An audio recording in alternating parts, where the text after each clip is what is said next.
name is Thomas Buchholz. I'm a forest analyst working for the University of Vermont and an eco think tank called the Spatial Informatics Group.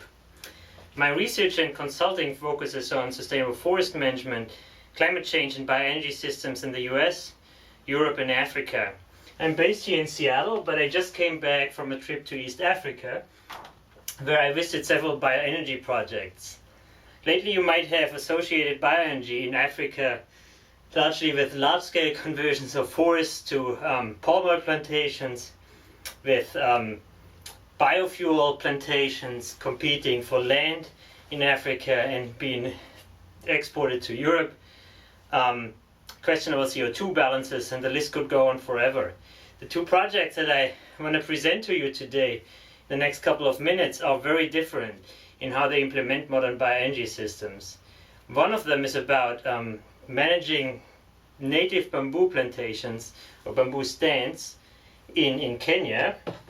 One example I have here of a bamboo piece, thanks Max. The other one is about a social business and a young startup that delivers electricity to rural communities in East Africa.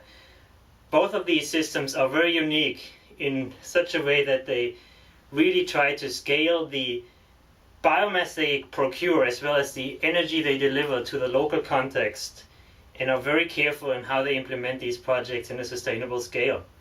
I hope you enjoy it. North of Nairobi, Kenya. The Aberdares are one of the last stretches of continuous forest cover in basically all of East Africa, to a large extent. They provide a very critical habitat to elephants and the endangered black rhino.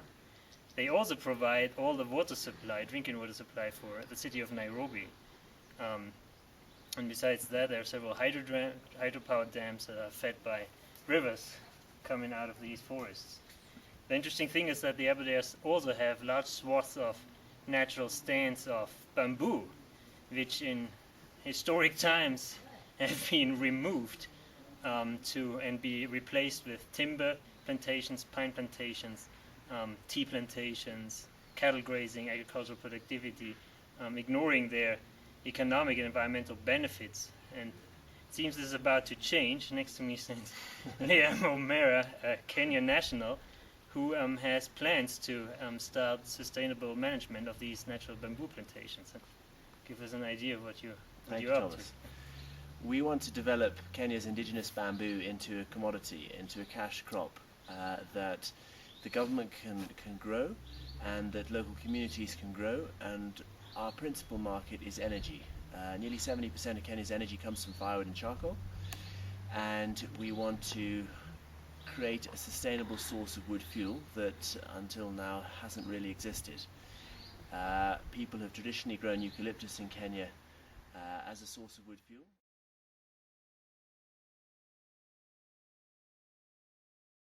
We want to encourage people to grow an indigenous monoculture rather than a foreign monoculture. So if we can make a small success story in the Aberdares, hopefully it will grow, and hopefully we'll be able to do it on the Mau and in other places like Mount Kenya, Mount Elgin, the Cheranganis, and perhaps abroad in other African countries.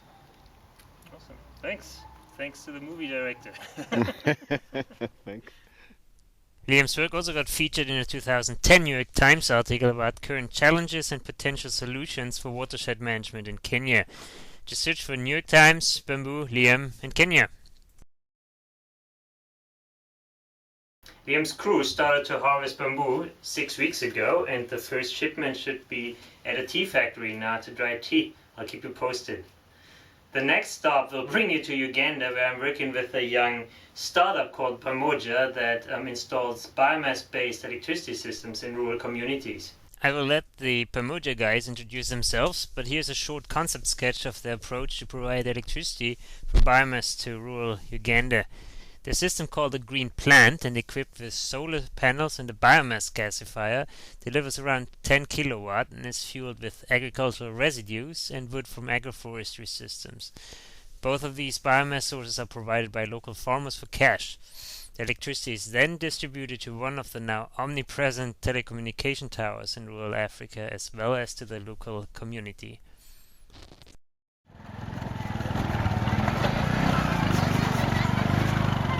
standing here an hour west of Kampala, the capital of Uganda, in Tiboro village. This is a 300 household village, very typical for Western Uganda. A lot of agriculture is being done here. There's no natural forest cover left. People grow cassava, corn, also some coffee for cash crops. They grow firewood, and living conditions in general are here fairly basic. There's no electricity connection here, and next to me stand two guys who want to change that.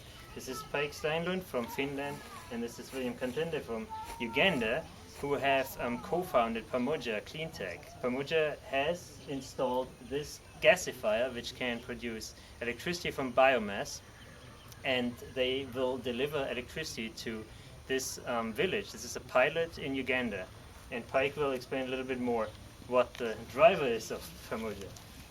So Pamoja Cleantech was founded in 2010. We founders, we met around the idea of setting up a for-profit social business to sprout the use of renewable energy technology. We realized that there are a lot of interesting environmental technologies out there, but we lack business models that reach out to the people that actually needs these type of technologies. So we work with inclusive business models to reach out to the base of the pyramid markets. And William will explain a little bit more about what actual impact on the ground these kind of technologies can have. Yeah, thank you. As you look around here, the communities are now really happy with our technology we provided. Now we are targeting households, and we are providing them with lights for their children to read at night, so this is a clean energy. Then we are also looking at improving their social businesses, where we have provided charging centers where they are charging their phones, and also we are providing a mesmering plant for this community to add value to their agriculture produce, and also improve on their income, and also add more to their social businesses. I'm standing here next to Shashank Verma, who's from India and helps Pamoja to look into sustainable biomass supply for the gasifier. This can come from several sources. Agroforestry systems are one of them, and Shashank can tell us a bit on what that would mean.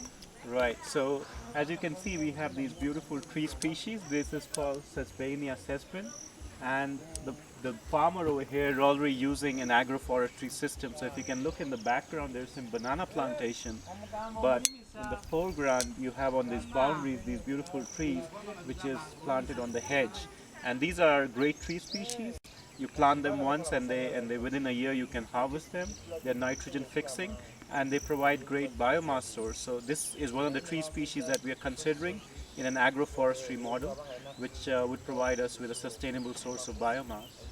Is there any issue around competing with food production with these Yeah, systems? not at all. As you can see, there's bananas in the background, and on the boundary you have got these biomass trees, these Sesbania trees. So there's no competition if you do it in a sustainable way, which is boundary plantations. Great, thanks. What's your plan here? There's quite an interesting site, as you can see on top of the hill. There's a lot of degraded hill spot right there. Now we think that's a perfect place to do a bit of plantation there for our biomass supply. The reason why we'll choose such a low productive site is because you cannot do any agriculture farming there, and also it's difficult to grow other tree species. So acacia and species like these would grow there and be able to sustain themselves, and again provide us with a sustainable source of biomass for us. Cool, thanks. All right. The key here towards sustainability is, as always, scale. This bundle of firewood weighs 10 kilos.